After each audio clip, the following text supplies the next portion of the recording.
Alexander, what writing style do you follow? Ja, gute Frage. Reitstil ist eigentlich was. Yes, good question. Writing style is actually something that we want to avoid as much as possible. We don't want to be pigeonholed, depending on a style.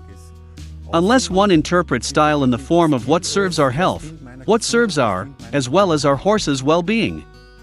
One could say that it is very classically oriented. Because even back then in the last centuries, horse health was in the foreground in classic riding. In those days it had a very practical sense, namely, if they invested a lot of money and work in a horse, they wanted to use it for as long as possible. These values are still our core values, but today for sure not only for economical reasons. And it goes beyond that.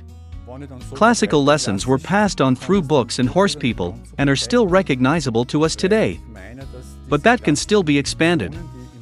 Above all, the off-road capability of versatile horses is important to us. In summary, we would like to say, yes, we are classically oriented, but preferably without style. Darum, ja, kommen wir wieder zurück auf den Punkt, klassisch orientiert, aber möglichst ohne Stil. Where do the riders you work with usually have the biggest problem? Ich würde es jetzt ganz gerne nicht Problem nennen. We would very much not like to call it problem, but rather where are the ideal approaches, where something can be improved. It is always in the very first step, feeling into yourself and into the horse. I want that a rider first and foremost feels what is moving under the saddle. I want the rider to be able to pick up this movement of the horse. Only then, in the next step, should one begin to influence this movement. We would like to point this out and make it clear to the riders.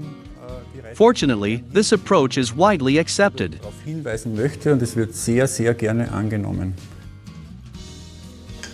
Was ich noch sehr gerne in die ganze Reiterei mit reinbringe, ist das. What we would also like to bring to riding is the awareness of one's own body.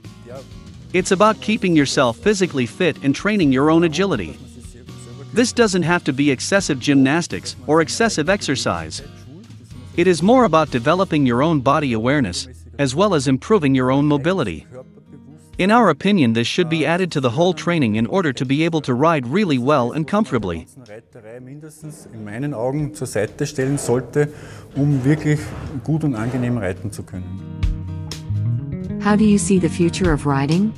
Many think that everything will only get worse. Also ich schaue. We are very positive about the whole equestrian community.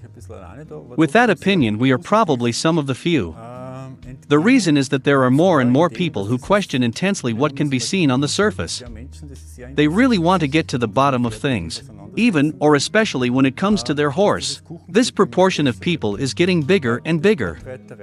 Sports riding has its place and should exist further on. Beside this, we think that the share that is really sport independent gets bigger and therefore more interesting. Because more and more people are discovering the fulfillment of riding, not just sporting success. More and more people are discovering personal fulfillment in being with the horse. That makes us very optimistic, and we see a good future there. And we want to be part of this good future, and want to help shape it. Ich versuche, die mitzugestalten.